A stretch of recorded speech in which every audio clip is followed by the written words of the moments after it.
Hello, my name is Joan Knight. This is my project for my Creative Studio version 6 certification. You know, I like to decorate our house for the holidays, and sometimes that's not as full-blown as Christmas decorations in every corner of every spot. It may be as simple as changing out a table runner or a table topper for the breakfast table just to bring in a little bit of seasonal change. So I decided for my project that that's what I would do, is show you how to use Creative Studio version 6 in order to create a different table topper for each season. I'm going to start out in standalone mode, and you know that I'm in standalone mode because some of my icons are grayed out up at the top of the tool strip. And then I'm going to take the project to the stitcher, and I'm actually going to stitch out one of these table toppers for you to show you how easy it is to transfer your project to your stitcher and how to set it up and get started.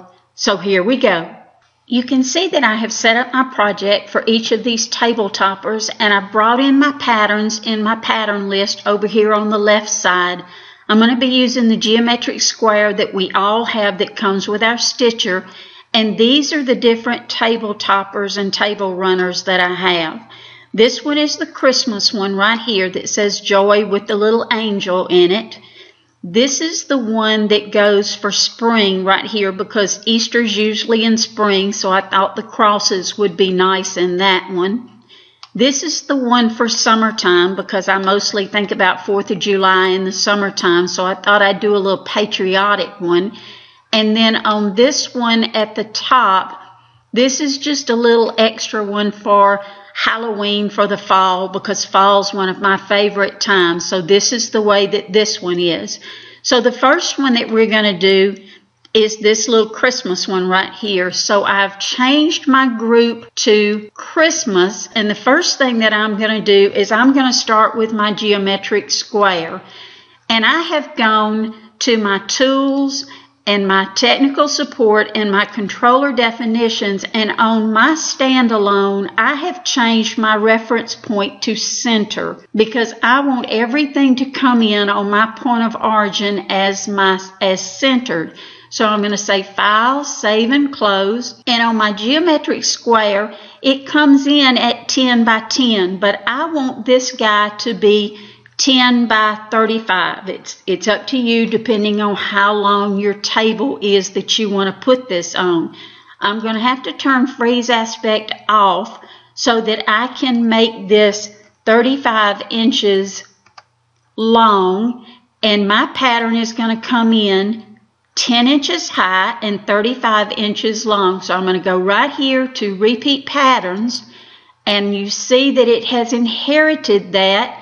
I'm going to say OK, and it's going to throw that on the screen, and you see how it's exactly centered around this point of origin right here because we don't have the machine head attached to the standalone. Everything is going to come in centered on that point of origin, which makes it so much easier to do.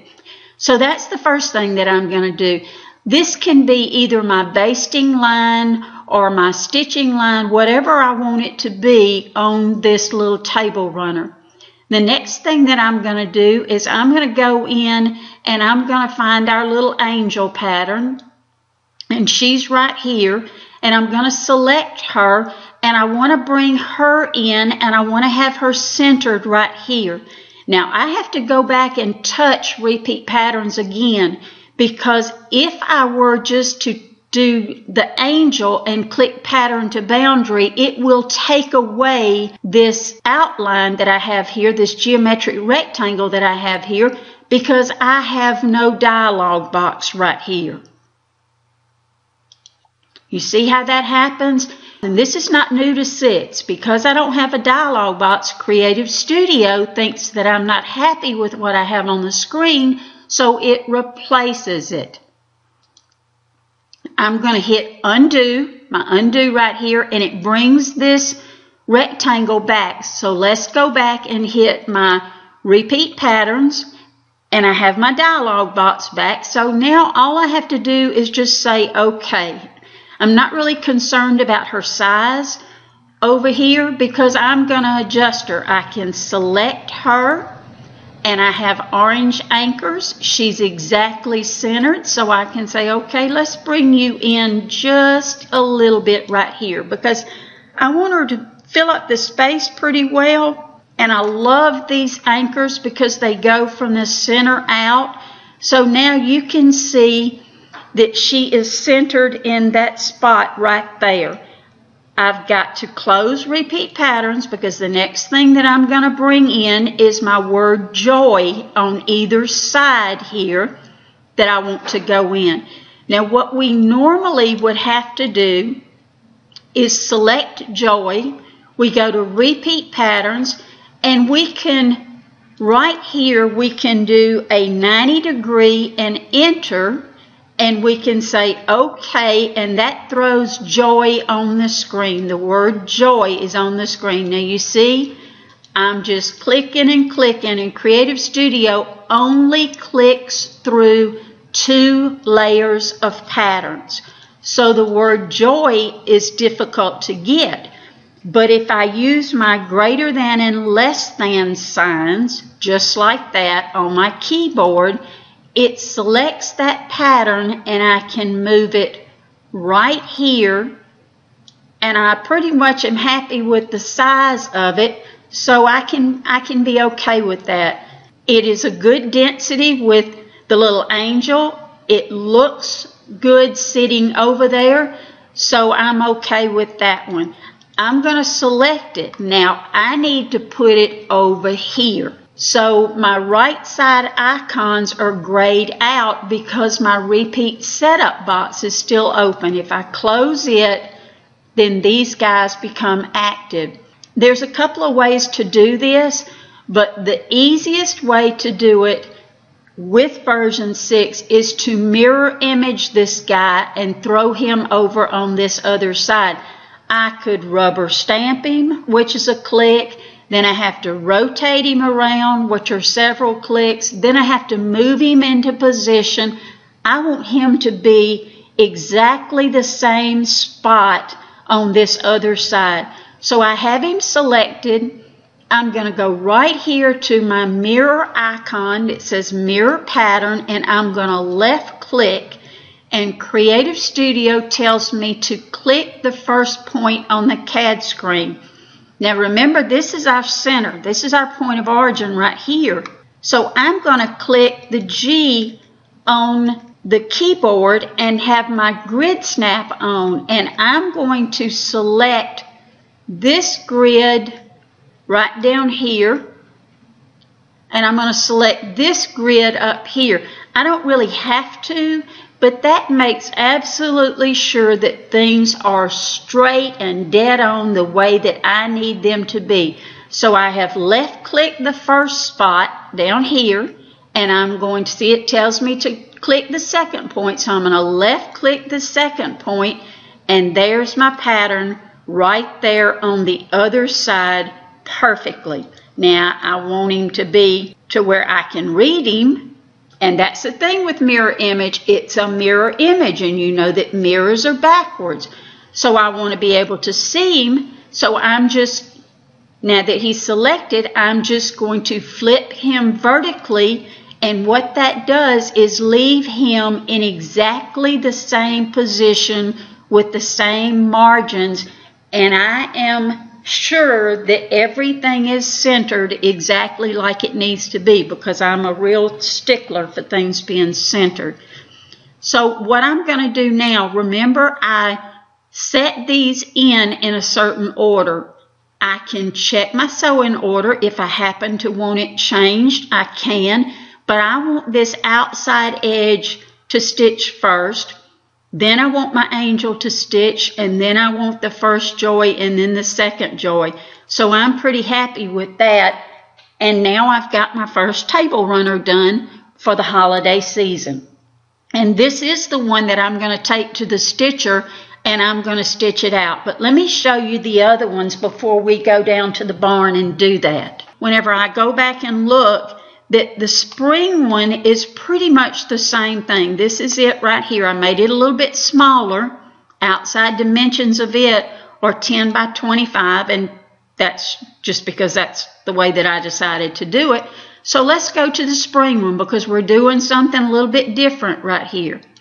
I'm going to go to spring. I'm going to get my geometric square.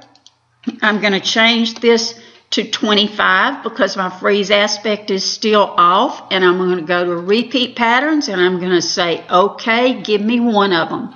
And it did, and it is centered on the screen. Now I'm going to go right up here to view, and I'm going to change my grid size to say 5 inches and say okay. I like that a little bit better. So now let's go in and get our crosses. Remember what I told you, I have to go back and reset repeat patterns. And I have to say okay, and it brings them in. And I like the way that they're positioned, so that I'm okay with that. Let's leave that right there.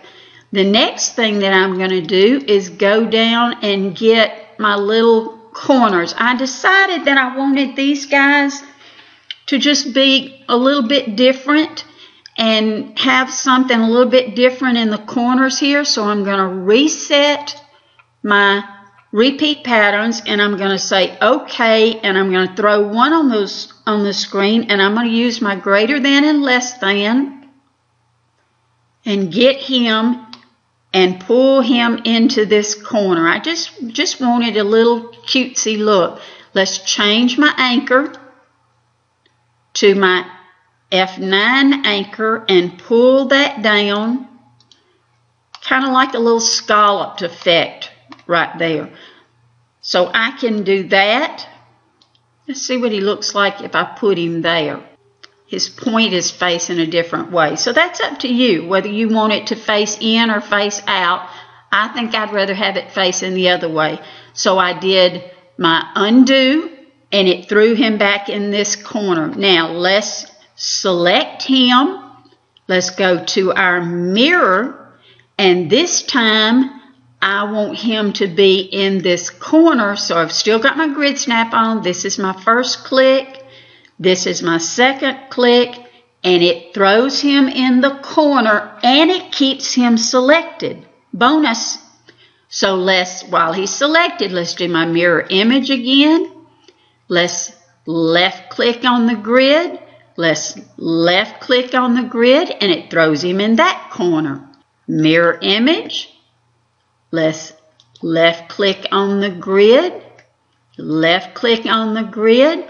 And now I can right click to get out of that or escape to get out of that.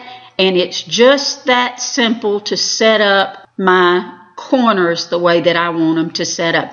If I were doing 4 like this, if I take this guy, let me get off of him. Let's get this out of here. Let's get this out of here. And let me show you, because you're thinking circular array.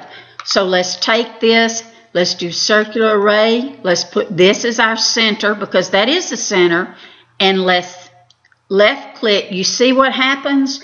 That's why you don't want to use circular array with this, and the reason that did that is because this is a rectangle, and the easiest way to put it in for a rectangle is to do mirror image, because if I did circular array, now I've got to go up here and I've got to pull these guys down, and I've got to make sure that they're the same distance off of the margin, see, because it makes a difference. So it's so much easier to me to use mirror image to be able to put them in there, because you know that they're going to be the same distance off of that margin, and they're going to be in the perfect setup. Love it, love it, love it. Let's go back to our main one, and let's look at our summer one. I did a little bit different on the summer one because I put a little mock border on this one right here. So let's go to our summer page. Let's go back and find our geometric square. Let's put this back at 35 on this one because we have the little mock border on there, the little inside border. Repeat patterns. Say OK. It centers in there. I'm going to close repeat patterns. I'm going to select this, and on this one I'm going to rubber stamping, I'm going to put him back where he needs to be, right on top of that one right there. And I am going to bring him in just like this. I just made it to where I thought it looked good. I could always change my grid and make it the exact same size, but I just did it this way, and that looks good to me. This is the first one to go in. This is the second one to go in. So I want those guys to quilt out first to stabilize this. Let's go get our eagle. Let's go to repeat patterns. Let's say OK. Let's select him, greater than and less than. And I'm going to bring him down in size just like this. Close repeat patterns. And now he is centered, and he's going to be the third thing that quilts out on this one. Then I decided just to get these little stars. Repeat patterns. Say OK, greater than and less than. I put them on an angle, and they didn't look good on an angle. So let's put them right in here. He's selected. I'm going to close repeat patterns. You know, I think I want him to be just a little bit wider. He was a little skinny looking like he was. You see I've got him offset just a little bit. He's selected. Let's do mirror image. Let's click the first point. Scroll out where I can see. Click the first point. And I like to click these guys. You see what I'm doing? I'm going through 2 of my grids because I want to be sure that it's symmetrical. So I like to go through 2 of my grids. I'm going to click again, and there's my other pattern right there, and I'm going to offset it by moving it up. I can either move it with my mouse, holding down my left click and move that up, or I can just nudge him up, whichever way I want to do.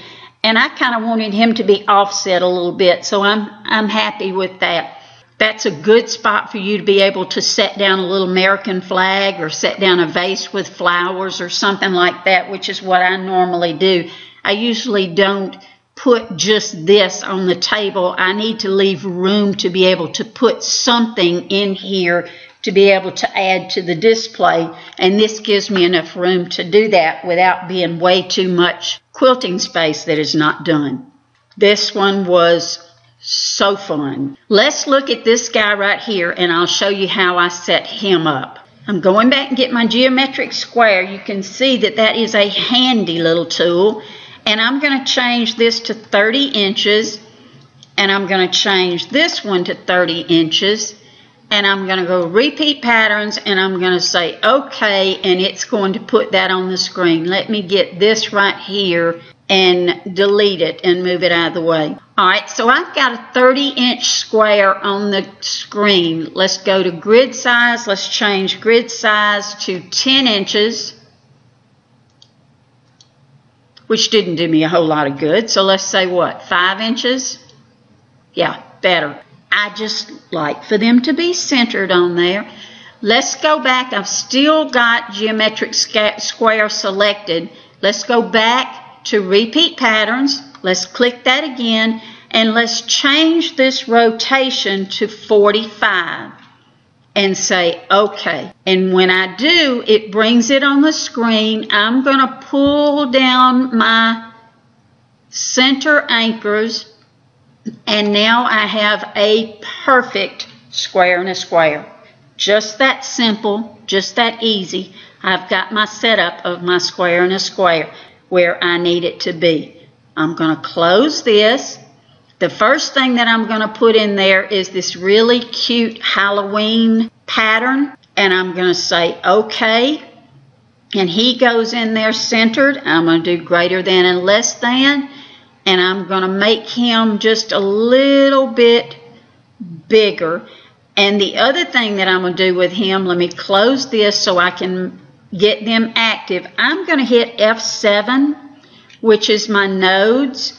And I'm going to go in here, and I'm going to take off this little part right here. I've got my mouse on top of it. I'm going to hit my D on my keyboard. It's still selected, so I'm going to say delete.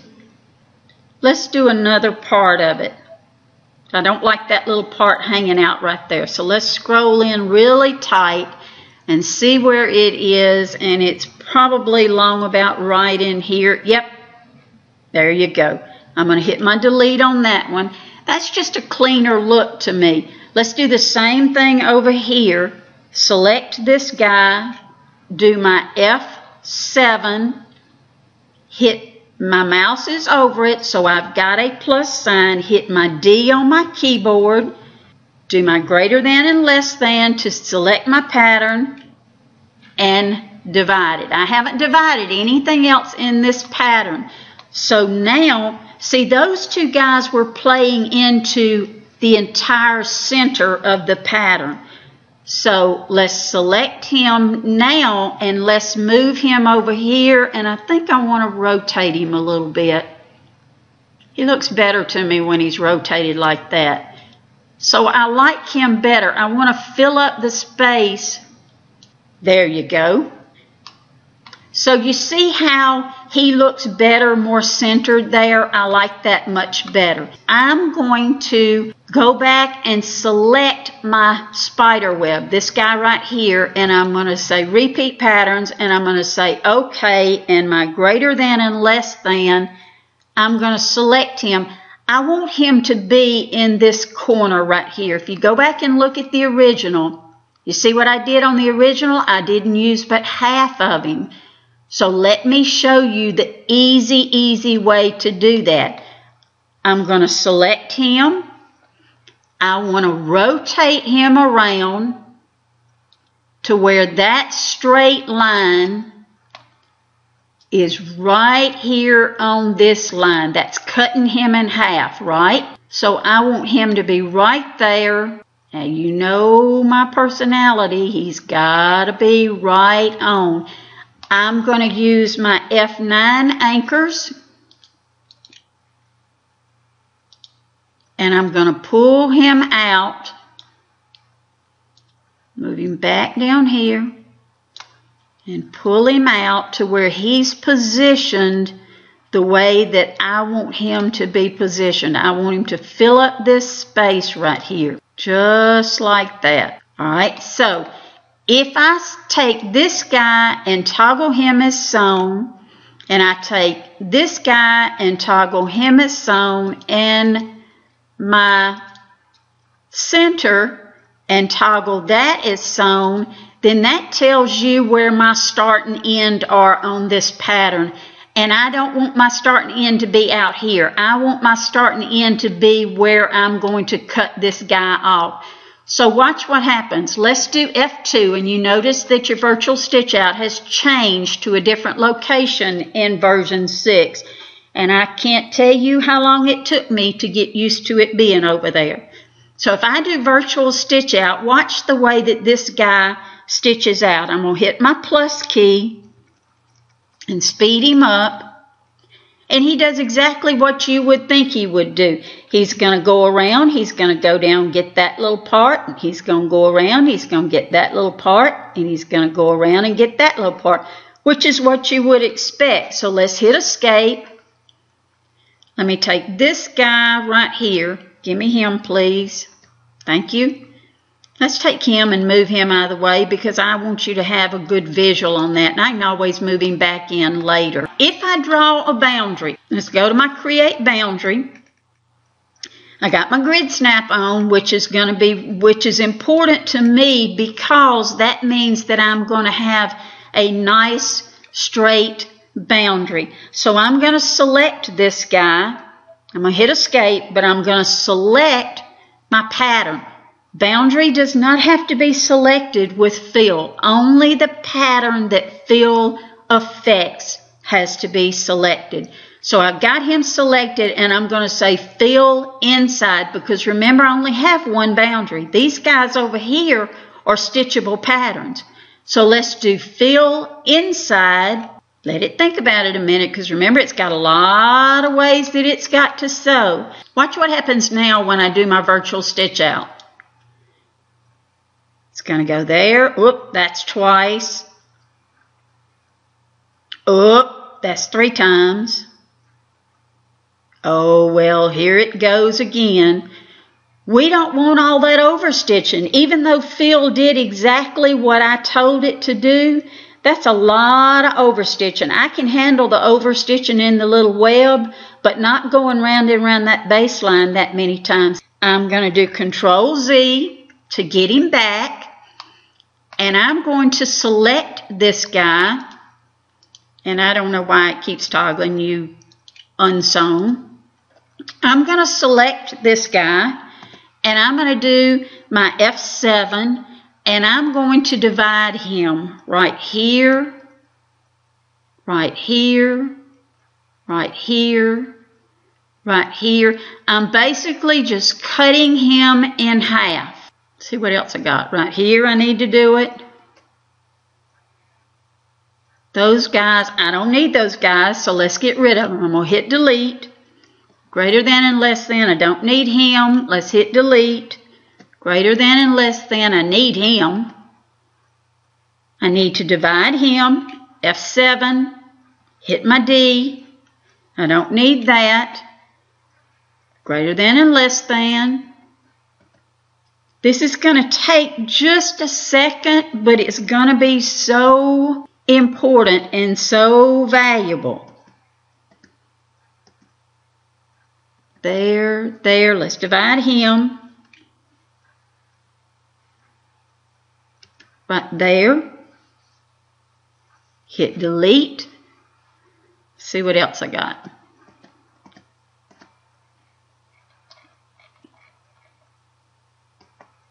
I can get rid of him. Now what I have is different parts of this pattern. If I hit my virtual stitch out now, you see all those jumps that it has?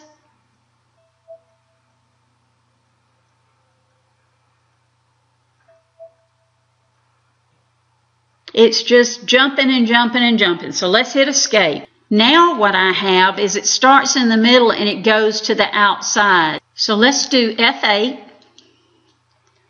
And let's change the sewing order. Let's go here, make that a 0, make it come around here, make this go here, reverse this one. All I'm doing is clicking on the arrow, then go this one, then reverse this one. And what I have done is started on the outside edge and gone around. This is the alternate one in here. Then this is the alternate one here, and this is the alternate one here, and then this last one right here. I'm going to right-click to commit it. Now I'm going to select this, and I am selecting from left to right so that I get only the spider web. And now I'm going to say fill inside, and I have filled that space with that pattern. Now watch what happens whenever I do my virtual stitch out.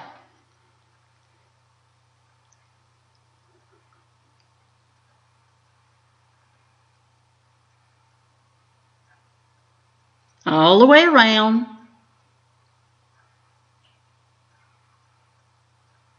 There you go.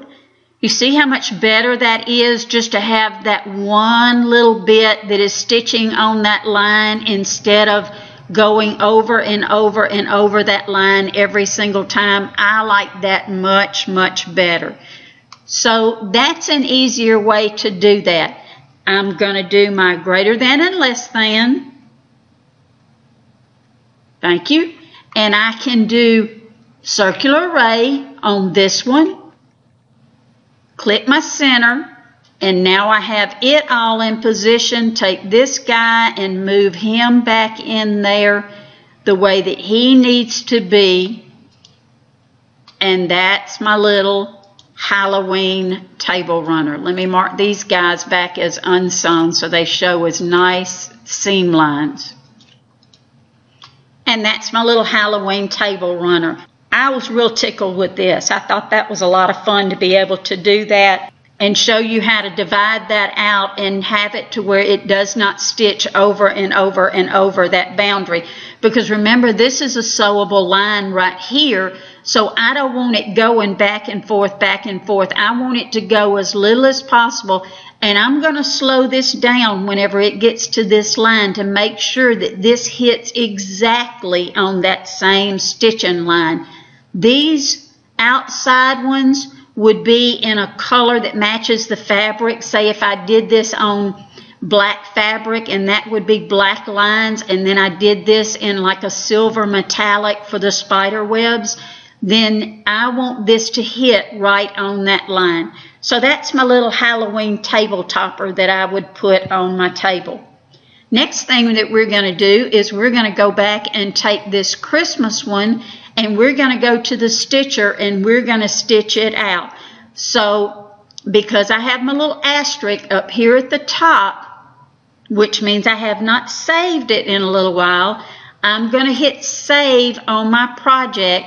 And if I go to File and Save Project As, you will see that this is on my jump drive right here. I have a jump drive that is called, that I have a folder, and it says version 6 videos.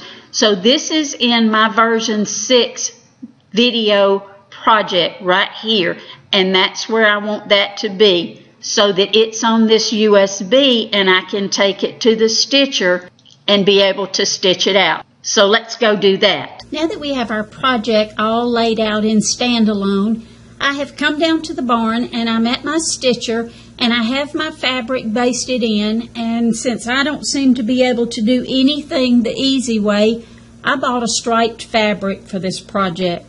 So I want to show you how you would take your project from standalone and bring it to your stitcher. I'm going to go right here to File. I have Creative Studio open and I have set my point of origin. I'm going to go to File and I'm going to click on Open Project, and Creative Studio is going to go back to the last place that I was.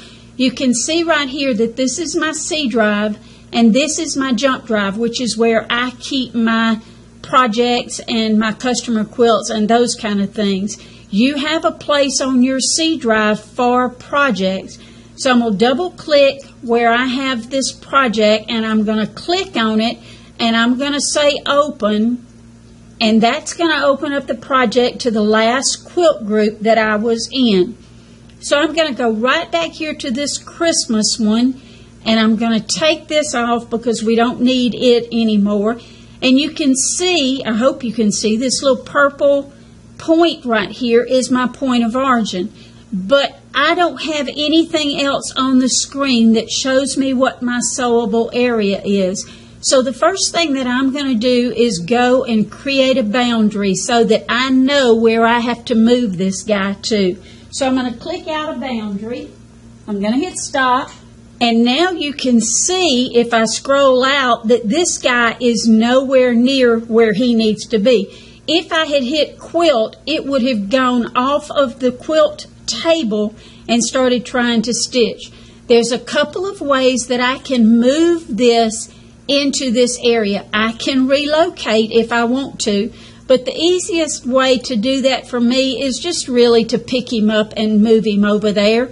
I selected everybody and I held down my left mouse button and just move him over there. Now I told you that I chose striped fabric. So I want to be sure that this guy lines up where he needs to line up. I'm going to use my crosshairs to help me do that. That's a gray stripe on the bottom. So let me select everybody and let's put him, I don't want him to be puny, and I don't want this to be exactly on that stripe, because if that stripe is not perfectly straight, this line is perfectly straight, then that's just going to scream at me that something is off. So this, where I have my crosshair, is the bottom of that gray stripe. So I'm going to move it up here. I don't want to start in a gray and end in an off-white. I want to stay gray and gray. So that one is the top of my gray. So while I've got this guy selected, I'm going to move him to where he's a little bit bigger. He was a little bit puny, and I can only do so much with him, but he was a little bit puny. So let's move him a little bit. Let's move him up a little bit. I want to make sure that he is still where he needs to be. And I'm using these handles because I want to keep him symmetrical. That's my gray. Let's see what it is down here. Make sure he's going to stitch where he needs to. I'm just going to keep adjusting him until I have him like I want him to be. I can't really make him any bigger because if I do, then it's gonna not make him symmetrical anymore. So I don't want to do that either. So the next thing that I'm going to do is stitch him out. So let me do that and I'll be right back with you. That part is stitched out. I'm using a teal thread because we decorated our house in Mardi Gras for this year. And remember, these are all separate patterns. So now the easy part is just stitching it out. Once you get it set up and once you put it inside your boundary, then there's nothing left to it except to stitch it out. So I have got in my controller definitions, I have stop at jump stitch checked. So now I can say OK, and Creative Studio is going to move to the angel. Now here's a good point. I wanted these corners to be nice and sharp. So what I did was put stitching points on. I'm going to hit quick pause. You can see that it's stitching the angel. I'm going to hit quick pause because I don't care if the angel has nice sharp points, and it's going to take longer to stitch out. So I'm going to hit quick pause. I'm going to go up here to tools and I'm going to left click on stitching points, and then I can hit quick start and Creative Studio will continue stitching her out but not do the stitching points. So you don't have to start over. You can hit quick pause and then hit quick start. So let me finish stitching her. The little angel is finished sewing out, so I'm just going to press OK, and you can see right here it says next. It's going to go to the joy and sew it out. Same as before. All I have to do is hit OK, and Creative Studio will go over and sew out this one, and this little guy will be done. Okay. This little table runner is done, and it is so cute, I can't stand it. If you wanted to do several of these, because it did not take more than about 20 minutes to stitch out once I decided where I wanted it to be placed with the stripes and be able to put it on here like I wanted it to. So if you wanted to stitch this guy out and do several of them to give as Christmas gifts or whatever, what I would suggest you do is go right here to select all patterns, and I would go over here to my little car, and you can see that the little car is moved to a different place in version 6 also. Left click on my car, and you see that it opens up the patterns on your C drive. So I'm going to go right here and I'm going to say Joy Table Runner, and I'm going to save it, and it brings it up to the top of the screen. Because I have stop at jump stitch checked in my controller definitions, then Creative Studio, even though this is all one pattern, let me add a quilt group, and I'm going to throw it up on the screen. So even though this is all one pattern, when I select it, because I have stop at jump stitch, it's still going to stop in between each one of these different places.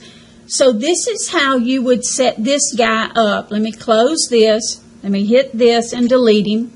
If I wanted to set it up, if I had a whole bunch of fabric on my machine and I ended up doing him at 38 long and almost 11.5 high, I would go to repeat patterns. I would put in a horizontal spacing of 1 inch and probably a vertical spacing of 1 inch. And I'd go right here and I'd tell it to give me 2 repeats and 2 rows and say OK. And you can see that they come up on the screen, and I now have 4 just that quick and just that easy to be able to quilt out. If I select them, you would draw your boundaries, see what you could quilt and what you couldn't quilt, load your fabric sideways to be able to quilt these guys out, and that's the way that you would be able to just crank them out and have some real nice gifts. It will take you longer to put the binding on this thing than it was to quilt it out. Now let's go back just a second to the Halloween one, because remember, he's 30 by 30 and we don't have 30 inches. So what you have to do with him is hit your F7 and hit your D for your divide right here, and then click this guy over here and hit your D for your divide right there and quilt out the top. What I would probably do is divide this one, hit my D for my divide right here, click this one, give me this one, thank you, hit my D for my divide right here, and hit my escape, and now I've got this in 2 different pieces to be able to quilt out the top half, use end of set and quilt out the bottom half, and then go back and put my other pieces in there. That's what I would do to be able to quilt it out. That way you can change your sewing order, and you can sew this one, come here, and I would even go, let me take this boundary out, K or my L to select my boundary, and not that boundary, thank you. K or my L, thank you. I would sew out this guy, go around and sew this, then roll it, use end of set, sew out your bottom, and then go back and put this in. But you want to set your sewing order to where it starts on this side.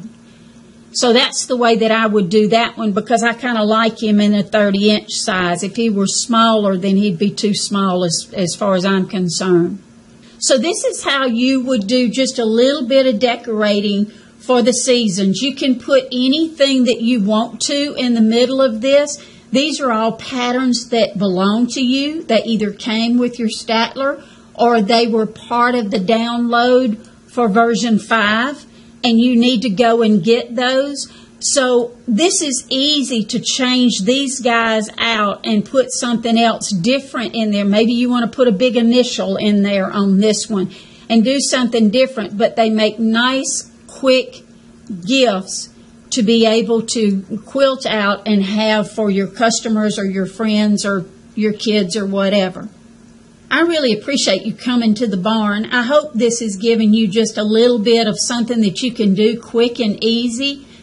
Version 6 is amazing. It has some amazing features in it, and I have not been this excited about a version of Creative Studio since version 1. So I'm real excited to be able to share some little things with you. If you should have any questions, please email me. I'm easy to find, and I'm always happy to help. Thank you.